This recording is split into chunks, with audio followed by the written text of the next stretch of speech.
Good morning. On Wednesday afternoon, a tragic, horrific incident occurred during school pickup. A father lost his life. And today I can share that San Francisco police has apprehended a suspect, and that individual is now in custody. When I first learned of this incident, Maria Sue and I talked. She explained to me what was happening. My thoughts immediately went to the family, the students, the parents, the teachers, and the entire school community at Commodore Sloat Elementary. Anytime violence takes a life, it leaves pain that is hard to put into words. Our police department acted with urgency. In less than 48 hours, San Francisco police, using both technology and strong investigative work, located and apprehended the suspect. Chief Yep will provide additional details about the department's efforts. This remains an active investigation. The district attorney will now review the evidence and make an independent charging decision under the law. I want to be clear. There is no imminent threat to the public. As your mayor, public safety is my highest priority. Families must feel safe walking their kids to and from school. Workers must feel safe on their way to work. Neighbors must feel safe in their own communities. When serious crimes occur, our city will respond swiftly, using every tool at our disposal to support investigations and keep our communities safe. San Francisco will not tolerate violence. And to anyone who would consider committing such unspeakable acts in our city, the message is clear. If you commit a crime, especially a violent crime, we will find you and we will arrest you. I want to thank the officers and the investigators who acted quickly in this case, and I want to reassure the community that we are committed to protecting families and neighborhoods and neighbors across San Francisco. Thank you. And now I would like to ask Chief Paul Yep to come up.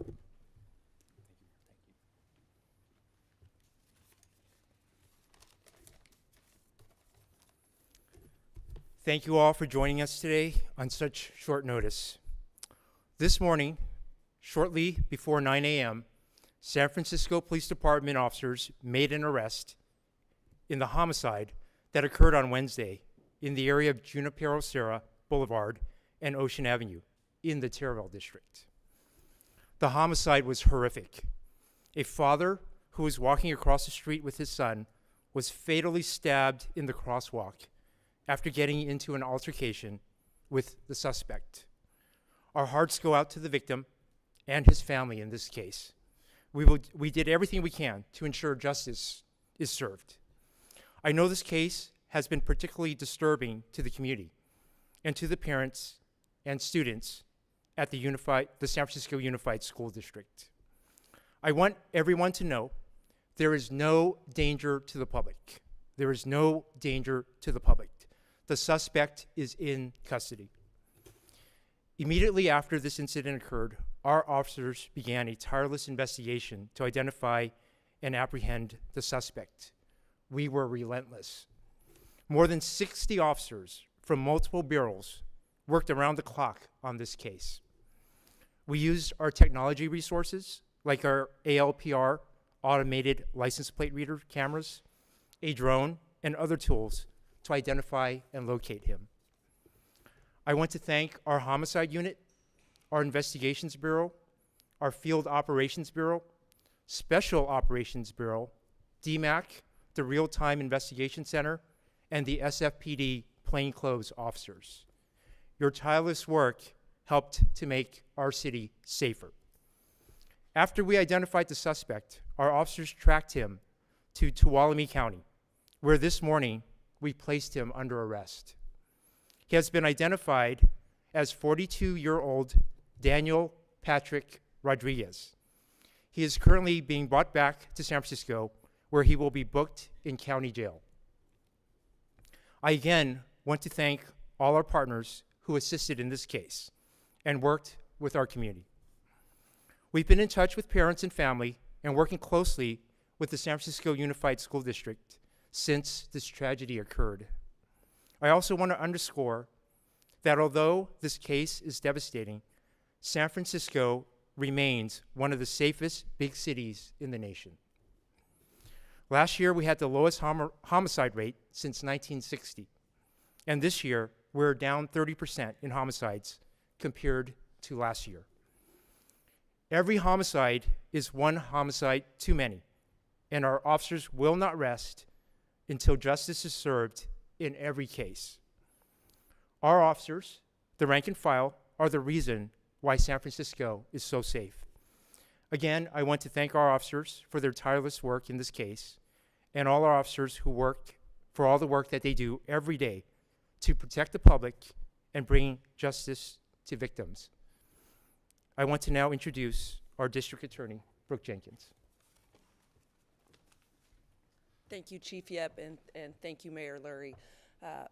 I first want to speak to the public as a parent before I speak as the DA. I too have small children, and I understand what so many parents in our city are probably feeling right now, certainly from the school connected to this family, as well as in the neighborhood where this happened.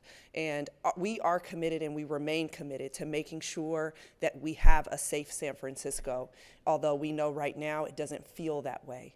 And we will continue to do what we need to do to ensure that we minimize acts of violence in our city, like what we have seen, and that brings us here today. I just want to talk a little bit about procedure. As you have heard, there's been an arrest in this case. What will happen now is that SFPD Homicide Detail will submit the case to my office for review. We've already actually begun reviewing it. My homicide unit will work with the SFPD to conduct further investigation as we can over the next 48 to 72 hours that we have in order to make a charging decision. As everyone knows, we must base charging decisions on one, our burden of proof, which is proof beyond a reasonable doubt that a crime of a particular charge was committed, and make sure that we base those decisions strictly on the facts and the law. And so we do ask for your patience in allowing us to review all of the evidence that still needs to be collected, as well as what has already been collected. We do still have outstanding witness interviews that need to happen so that we can make a comprehensive decision about what to do going forward in this case. Thank you.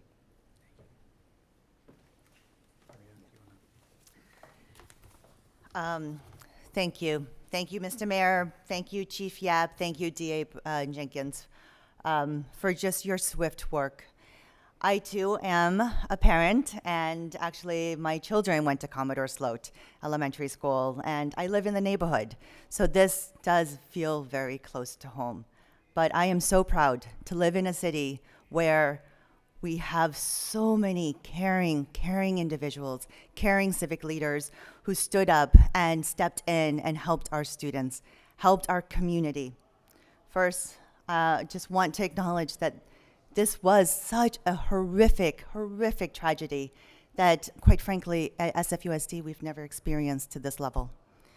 Our hearts go to the families. We have been in regular conversations with the mom and made sure that we are allocating as many resources as possible and that is appropriate to mom and to our student.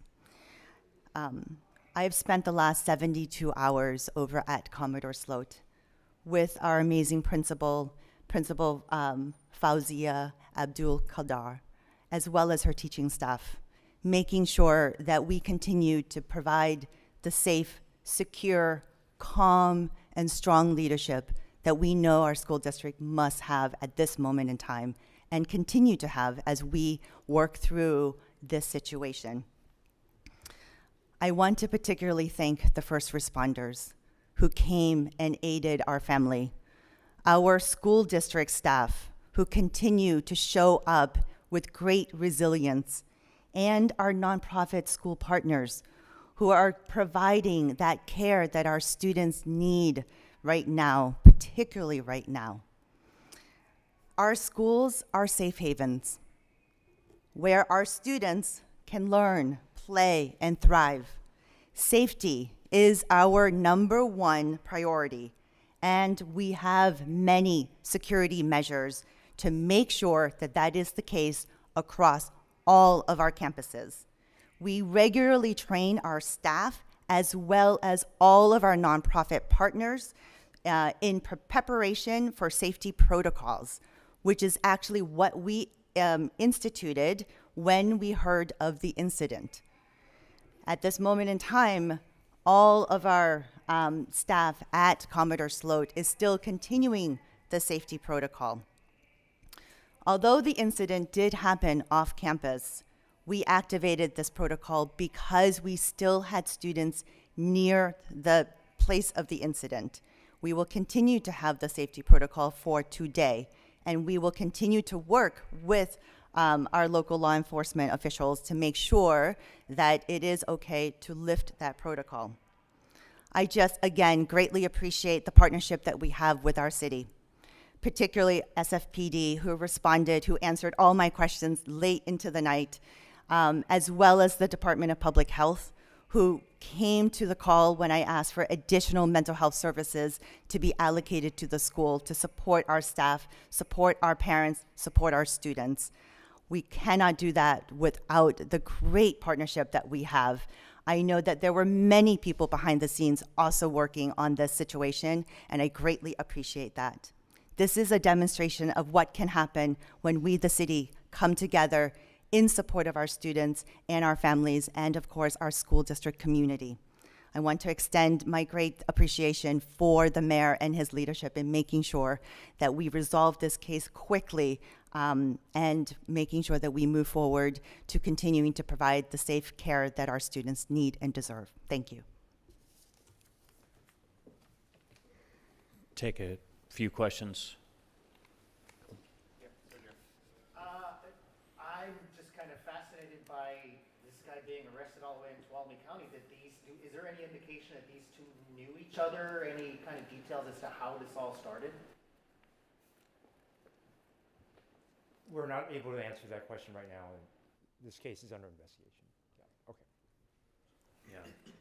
Can you explain if this suspect is in any way affiliated with the school? Was this, I know that you can't go into a lot of detail, but was this person affiliated with the school? Was it another parent? Was this a road rage incident because it happened apparently in a crosswalk? I think you want to speak. So we're not going to share certain details at this time. This is still a very fresh investigation. I also have a prosecution potentially to protect if we're able to file charges. So we're not going to give specific details. What I do want to reassure the public, though, is that this was not a random act of violence by somebody just walking up, you know, as so many of us have seen about the incident in North Carolina, and we're calling upon things that we have seen in the news recently.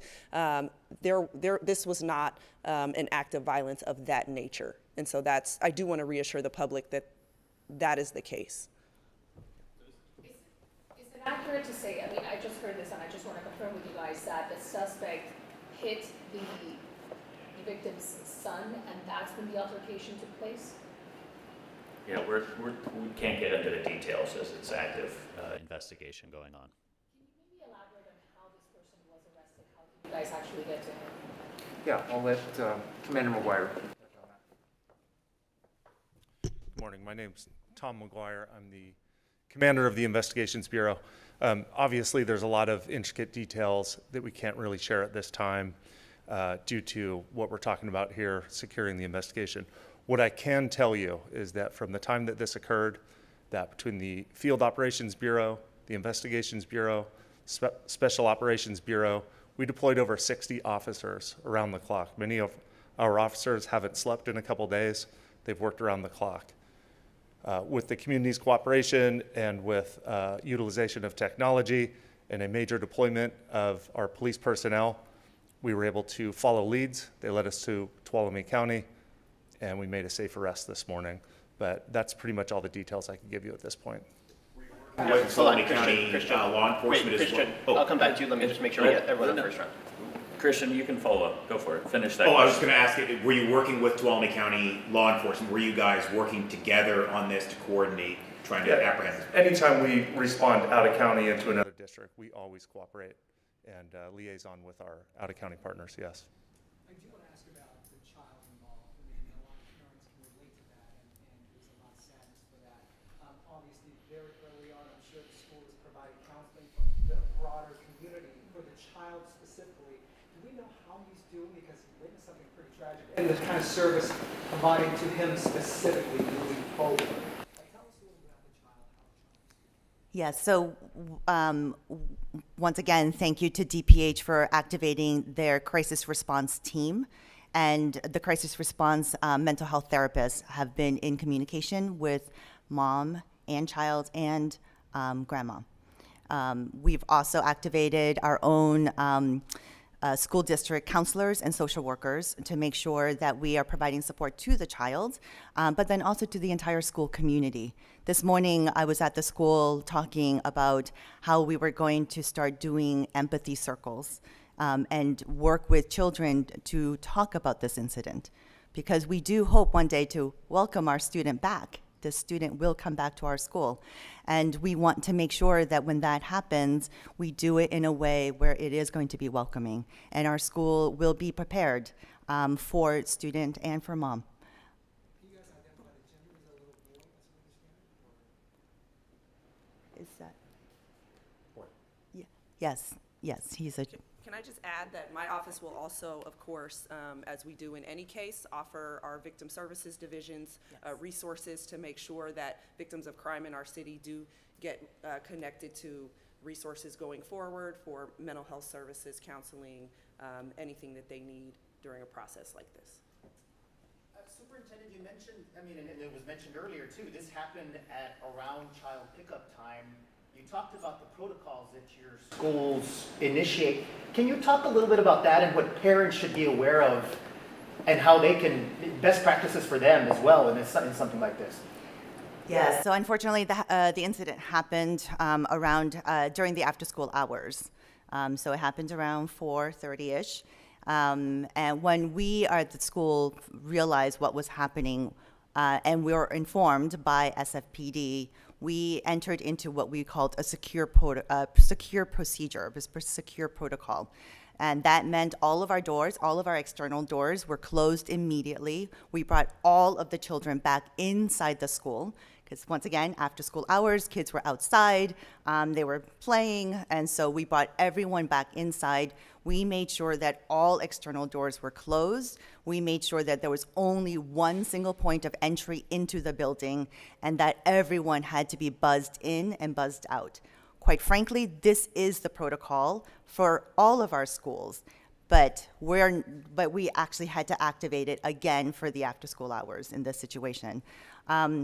We are going to continue to keep that secure protocol just for consistency's sake, because students have now experienced a day of that already, and we're just going to continue it out for today and then reevaluate for next Monday. So parents should be prepared and patient, right? Yes, and again, our SLOAT community has been extremely, extremely compassionate and caring. I've had now multiple conversations with our SLOAT community. We had a family meeting yesterday. We had another family meeting in the evening, and we had a family meeting this morning. We want to make sure that we provide our families with the most updated information as it was available. It does, again, speak to the amazing partnership we have with our city. So when our police officials are giving me information that's appropriate to share, we're sharing that to make sure that our families know what is going on. Thanks. I did want to follow up on, in terms of the investigative aspect. I know there's a limited information that you guys mentioned you guys can talk to. DA Jenkins talked about this was not a random attack, which kind of could lead to people assuming that this might be a targeted event. Can you guys just share what you guys can? Everybody wants to know what the motive is. Can you just offer any glimpse what this was all about to reassure the community, aside from just saying there's no danger and this wasn't random? What more can you offer without jeopardizing the case? Well, at this time, we have to determine what the nature of the relationships were, and we're not ready to speak to that at this point in time. Any last ones? They knew each other though. Can't speak. We can't speak to what the potential relationships are. We just are not ready to speak to that. I'll just close this and I want to reiterate my thanks to all the departments represented up here. This, without question, was a team effort. Within 48 hours, we apprehended the suspect, and I just want to appreciate our superintendent for her commitment to our students, to our families, and we ask also that you all also respect, what our school community is going through, especially out at this particular school. So thank you all for coming, and thank you to everybody up here for their quick action. Thank you.